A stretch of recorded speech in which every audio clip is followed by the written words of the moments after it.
Welcome to the Your Confident Self podcast with Allegra Sinclair. Get ready to punch fear in the throat and gain confidence like never before. I'm here to help you become the powerful woman you're meant to be. Isn't it time that you get unstuck and let us see how fabulous you are? In this week's episode of the podcast, we're talking about why self-care is powerful for every woman. Self-care is powerful for every woman because it's one of the most overlooked means of changing our lives. It's also one of the most effective tools that we can use to improve the lives of the people that we love. No, I'm not sleepy. I said that self-care is something you do for people you love. I know that sounds backwards, but you trust me, don't you? Putting yourself last is not noble. So many of us fall really easily into the habit of taking care of others and putting ourselves last. Why do we do that? Because we have servant hearts, because we care about others and we want to take care of them, because we love. Well, there are two things about that. One, shouldn't we put ourselves on the list of people that we love and care for? And two, if we continue to put ourselves last and get to the point where we can no longer care for others, then what? See, when we think about loving ourselves and taking care of ourselves, it feels selfish. It feels self-centered. It feels unnatural. But those are the stories that we tell ourselves, that self-care is selfish or expensive or optional. But if we really want to be around to take care of others, remember that taking care of ourselves is taking care of others. Because if we don't take care of ourselves, we won't be able to do that thing which we want to do. You know how when you're on an airplane, they always tell you to put your own mask on before assisting others? There's a reason for that. Because they know if you are unable to take care of yourself, then you obviously can't take care of anyone else. So they put you first. So if that happens on an airplane, why can't we do it in day-to-day life? I want to make sure that we're on the same page here when we're talking about self-care. So when I use that term, what do I mean? What is self-care? Self-care is all of the stuff that's involved in taking care of yourself. It's doing what you need to do to feel and be your best. Now, this includes mentally, physically, and emotionally. I would throw in there financially, romantically, all of those Lees, taking care of yourself in all of the facets that involve your life. Now, each woman has their own way of taking care of themselves. This can be anything from quitting an exhausting and debilitating job to getting your hair done or ensuring that you have time to read every night before bed instead of watching the news. No, I'm not saying if you watch the news before going to bed that you don't love yourself. I'm simply saying that watching the news right before you go to bed may prevent you from getting a good night's sleep. Taking care of yourself should never be overlooked. There are so many benefits from a self-care routine. I say it shouldn't be overlooked. I really should have said it can't be overlooked. If you ignore yourself for too long, that self-neglect will cost you. If you're not taking care of yourself, eventually it can lead to overwhelming stress, lack of confidence, less productivity, and even cause the breakdown of relationships with friends and family. To really understand self-care, you have to understand yourself first. So ask yourself these 3 questions to get some clarity. What are the things I need to do to feel complete? What activities help me relieve stress? Is there anything in my daily schedule that's preventing me from taking care of myself? If so, what am I willing to do to remove that from my daily schedule? And finally, am I happy with my sleep routine and am I fueling myself with healthy food? The way you answer these questions determines your individual self-care needs. Once you've defined those needs, then all you need to do is decide to add them into your schedule and actually take action in order to reap the benefits. Self-care is critical for optimal health. Here are just a few of the amazing benefits that you can experience over time when you decide to put yourself first. Increased self-confidence. Your needs are top priority, and you know that that's a good thing. Self-confidence will naturally increase because you're doing the things that make you feel your best. You can also see increased positivity. Adding self-care activities to your schedule gives you something to look forward to.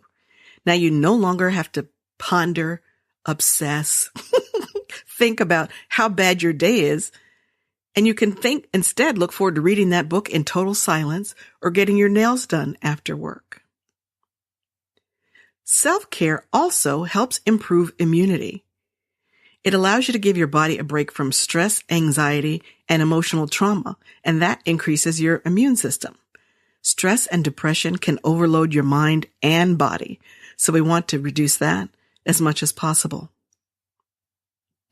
Self-care can also improve your relationships. The more you meet your own needs, the better your relationships will be with other people. Let me say that again. The more you meet your own needs, the better your relationships will be with other people. If I routinely take care of my own needs, then I'm not going to look for someone else to do that for me in a relationship. That's a lot of pressure to put on someone else to know and meet your needs. When you're feeling down about yourself and you don't feel important, chances are that's what you're putting onto others in your relationships. All these benefits I've already noted will also help with increased productivity at work and at home. You'll see the benefit of higher productivity because less stress, an improved immune system, and higher self-confidence all help to boost productivity. Remember that self-care is all about you as an individual. So what I would choose to do for self-care is going to be different than what you would choose to take care of yourself. It'll also be different from your spouse or any friends or family members. It is specific to you. After you put a self-care routine in place, you'll see a significant change in your overall health and well-being. So now we looked at what self-care is and we're on the same page. Now let's look at why it's so powerful for every woman. Self-care is doing the things that you like to do that make you feel happy, healthy, and powerful. And there's really no limit to self-care because it's all about what you like doing for yourself that makes you the best you, makes you the best parent, the best sibling, the best friend. It improves all the hats that women choose to wear. It's like ketchup. It goes with everything. Now watch this. I am not talking about doing things that you think you need to do or what other people say you need to do. Do what you know you love and want to do. Doesn't have to take a lot of money or be anything extravagant, although it can be. But your self-care needs could be met by meditating or getting up early so you're not rushed, or reading a book, or taking out a journal and writing down some ideas for things that you'd like to do in the future so that you don't forget about them. Neglecting yourself and putting your needs on the back burner inevitably leads to an unhealthy life. Self-care needs to be a part of everyone's personal schedule. It's essential to having a healthy, productive, and happy life. In case you don't believe me yet, let me talk about just a few of the things that self-care prevents. Stress. Now, most everyone lives with stress in their daily lives, but it's important to try to reduce this as much as possible. There's plenty of medical research that shows stress can cause many negative side effects, including headaches, low energy, weight gain, aches and pains, and even insomnia. Just stop for a moment and think about which of these negative side effects you could be experiencing due to stress. See, sometimes stress is sneaky and you don't realize that you have a headache every day at 6 o'clock. Or that you have a neck ache every day at 9 o'clock when it's time to go to work. Stress might be showing up in unexpected places. Ignoring self-care can also cause burnout, because burnout is a form of extreme stress that results in physical and emotional exhaustion, negativity, feelings of hopelessness, and the inability to enjoy your life. Burnout typically happens when people are overworked or during events that you feel are completely out of your control. Self-care allows you to take a break from these activities that can result in burnout. Even if it's a simple 1-minute break where you just close your eyes and breathe, it will help reduce this type of stress. I could go on and tell you a whole lot of stories about this particular negative side effect, but I'll save that for another day. Suffice it to say, over the last couple of years, I have had several circumstances in which I felt like things were completely out of my control. And my response to them was usually to do more of what I was already doing, because I thought if I did more, then suddenly the control would magically appear. That didn't happen. I'm still waiting for the control to magically appear. So be really careful with burnout, because it looks like productivity and living life and is actually much more dangerous. The last item I want to talk about that self-care prevents is negativity. I don't really think I need to go too much further into this one. All you need to do is hop on Twitter or Facebook or listen to the news or just live in our nation in this particular day and time.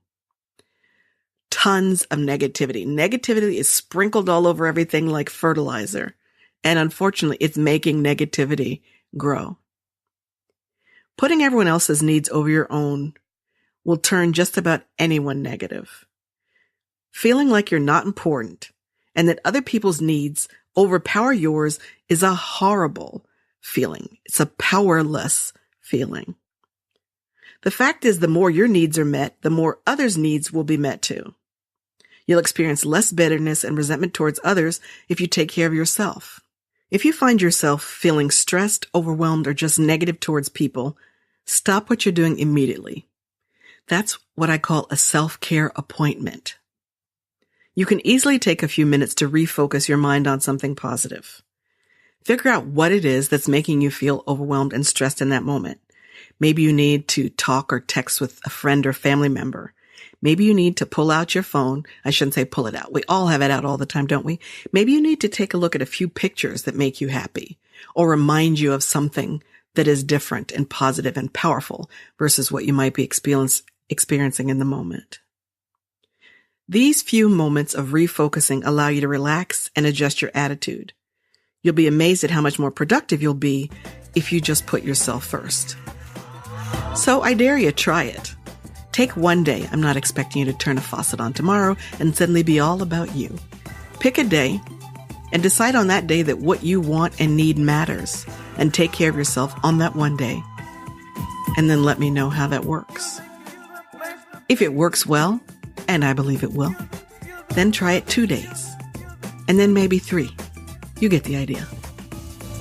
Self-care is powerful for every woman and benefits everyone that we love. Thanks for listening. I'll catch you next time.